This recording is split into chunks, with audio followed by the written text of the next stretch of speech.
welcome to the last podcast where the company has almost been turned around. What's the big reveal at the end, Mike? It is a big reveal because you've put all this effort into getting to this stage. You've gone through all the steps. So now you have to put in place the inability to revert back to the previous behavior. All process improvement is elastic. So you're now you're bringing it into a kind of uncomfortable position. And the great temptation is when you're not there, it's going to drift back again. And it can easily get back to the state that it was before. So what you put in place in order to make sure it can't go back, and what you put in place to make sure you can monitor it and to immediately see if there is any move back to where it was before. So what do you put in place? You put in metrics, you use observation, you teach people what gives you an early indication of reversal, and you give them basically a toolkit on what to do if they spot that. So if they start seeing a decline, what are the steps, what are the symptoms, what are the root causes, and how do you address them? So do you get all the employees together and say, here we are, this is what you've got to do?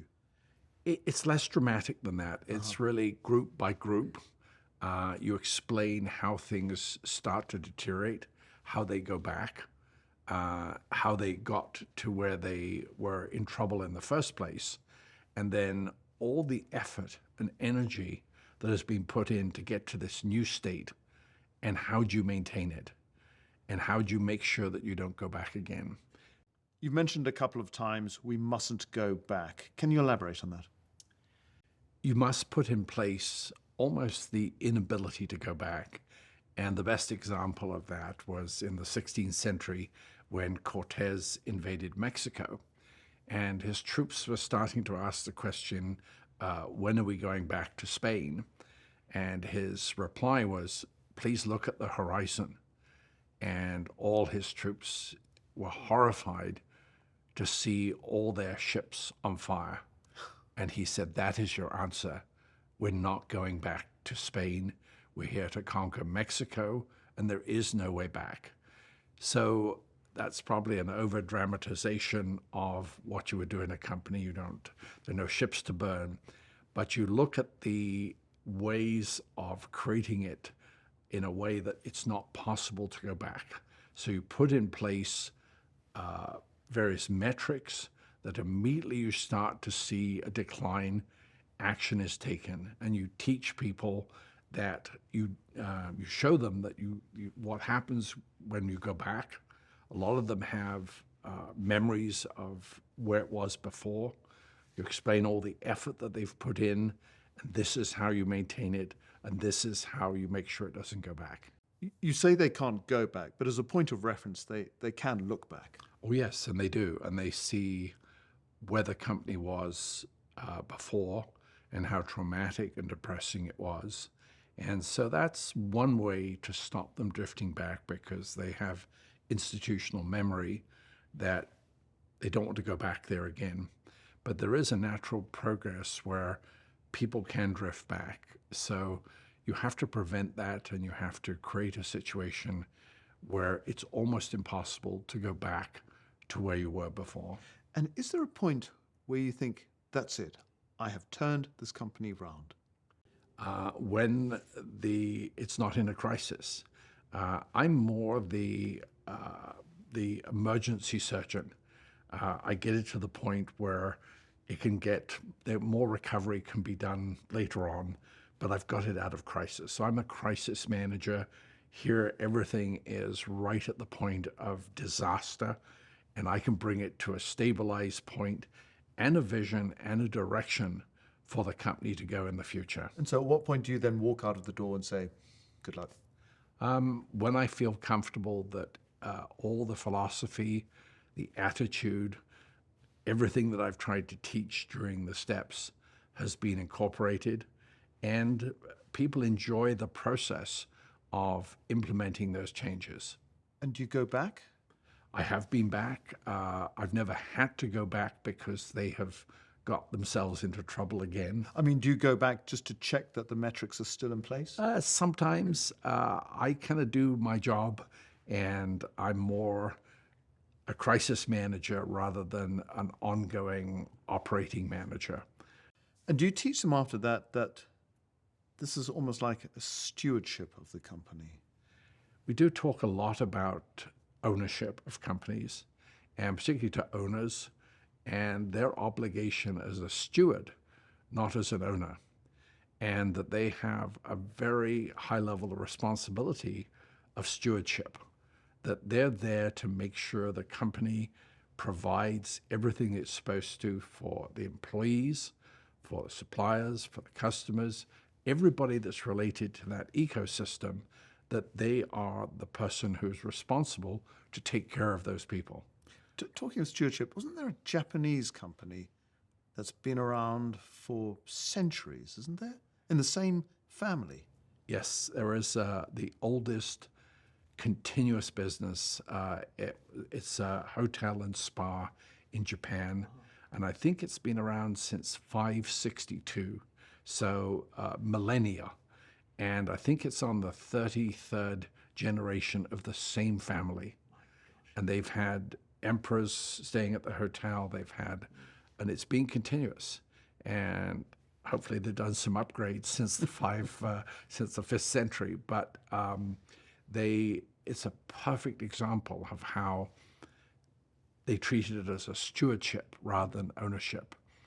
Of the 34 companies, Mike, which of those that you've turned around gave you the most satisfaction? That's a very difficult question. I think they all gave me a sense of satisfaction in different levels, and that's why I continued doing it for 17 years, was because every one of them gave me a sense of pleasure. I think it's kind of like your children. I don't think you can separate you like this one or like that one. I think they all had different elements. The advantage was that as I did more and more of them, I actually improved my technique, I improved the process, and really embedded that process. So when it came to not doing one for 35 years and coming back to doing it, it was kind of like coming back home. I just basically dusted off everything, and I think probably the last one I did, which was last year, was the most enjoyable because it reconfirmed that the value of what I'd learned in the previous turnarounds. And looking ahead, looking to the horizon, you say the next few years are going to be very disruptive. What do you mean by that? Well, we've had some very strange situations occur. The COVID, obviously, it was a big one, but we've also had technology advancing at a rate that we've never seen before. And there's a lot of dislocation and a lot of concern and fear for the future. AI, quote, or machine learning is sort of rearing its head. Are we only going to have jobs? Are robots going to do everything? This is a lot of sort of concern. And what I see is from a totally different lens. I see these as consummate opportunities for change, consummate opportunities for creativity. And to me, this is the most exciting time that has ever existed in the history of mankind. I think the opportunities to do things are at their peak right now, and they're only going to get better.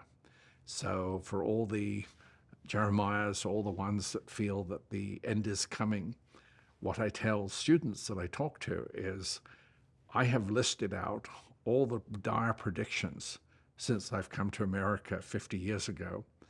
And I have the good news, not one single one of these dire predictions actually happened. And post-COVID, what about the dynamic of working from home? Is that a major factor, getting people back into the workplace or keeping them putting them in a different workplace? That's a very, very good question because I think there have been a number of dynamics that occurred. So an 8-hour day is an artificial concept. It was 16 hours on the farm or in the factory. people practically dying through overwork, so we created an 8-hour day. And we've stuck with that for many, many years. There was no incentive for an individual to do things more efficiently.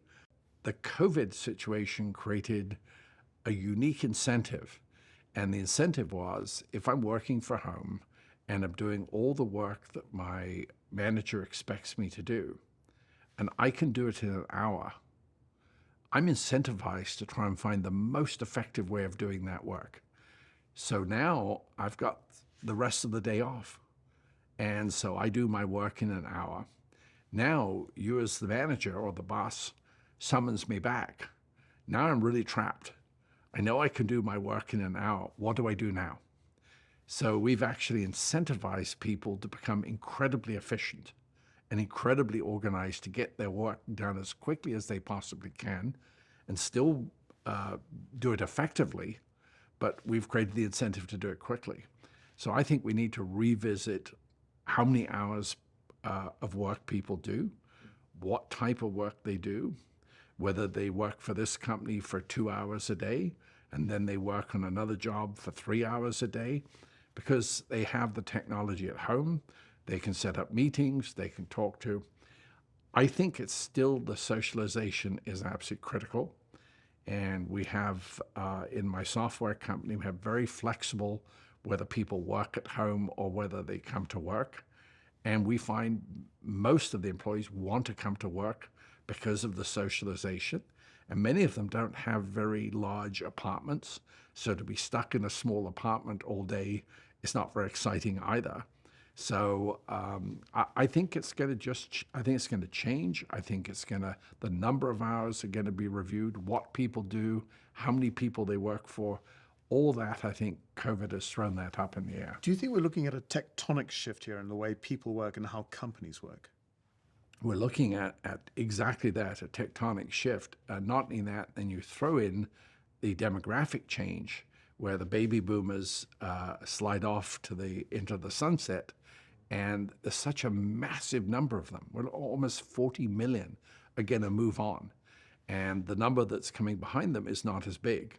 So you're looking at a demographic change, you're talking about COVID change, you're talking about technology change. To me, this is wonderfully disruptive and wonderfully creative and opens up opportunities for the next generation that are stunning. Well, Mike, really good luck with the book. It is a fascinating read, and I guess good luck with the next turnaround. Thank you. I really appreciate it. Cheers. Thank you for listening to The Art of the Turnaround. If you love this podcast, please like and subscribe. You can follow the show on Instagram and TikTok at The Art of the Turnaround. You can follow Mike Dunlop on LinkedIn or his website, theartoftheturnaround.com. This podcast was produced by Cadence 3 Studios. Kate Waters was our producer. Alex Dunlop was the story editor. Spencer Matches was the projects editor. April Bricker was our editor-in-chief. Todd Arbuckle designed our show art. Andrew Kindred is our audio engineer. Benjamin Marks composed the music. The Art of the Turnaround is based on the book by Mike Dunlop and hosted by Alex Dunlop.